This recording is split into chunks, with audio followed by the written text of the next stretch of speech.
Pro Tools has functionality that allows you to import tracks and audio and other media from another Pro Tools session into your current Pro Tools session. You might ask, well, why would you even want to do that? Well, let's say we're working with a rhythm section or we're recording a band. And we kind of get the sounds, we get the levels and everything that we want for the band, and they record a song. And then they stop and they want to record an additional song. So we open up a new session. Well, we don't want to have to go back and set all the levels again and set the EQ and compression and inserts and sends. We would like to just import those settings from the last session that we had open. That's what the command import session data does. It allows you to import almost any type of session data from another session into a new session or into the session that you're currently in. I've opened up a session here that I know has got some bass, drums, and guitars in it. Let's click on that and we'll click Open. When you click Open, it brings you to the Import Session dialog box, and this is where you can choose the specific items that you want to import. Now, let's say, for example, that what I want to import is just the drums. So I'm going to go here and select all of the drum tracks, and I'm going to select the bass track and one of the guitar tracks. And you can see that for the destination it's chosen a new track, which is what I want. Under this drop-down menu right here, we can choose the type of data we want to import. Now, I don't want to import the playlist because I don't want to actually import the data. I just want to import the settings. So I'm going to deselect that. And I don't want to import the actual clips and the media, so I'll deselect that.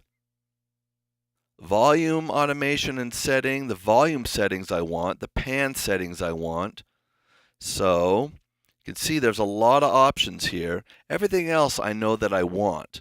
So now when I click OK, Pro Tools will import all of the data that I had selected here into this Pro Tools session, the one I have open.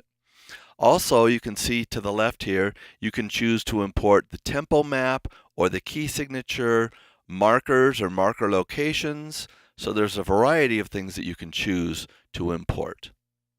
So I'll click OK, and then Pro Tools will import all of these settings into the Pro Tools session that I'm working on. So now you can see I've added all of these new tracks to my Pro Tools session. And you'll see I have a bass, I have all these drums, and with all of the settings, including pan settings, volume settings, as well as the inserts and their settings. So this is a great way to import data into your Pro Tools session from an existing Pro Tools file. We did talk about batch importing in Pro Tools 101, how you could grab a clip or a variety of clips or audio files and drag them onto your Pro Tools icon, and it would add them to your Pro Tools session. You can also drag and drop audio files, MIDI or video files from your Finder or from your desktop into the clips list in Pro Tools. So let's demonstrate that real quick. So I've navigated to a specific group of audio files that I want to import. I can shift click those, and then I can simply drag them into my clips list. Once I've dragged them into my clips list, you'll see they all appear here and they're ready for me to use.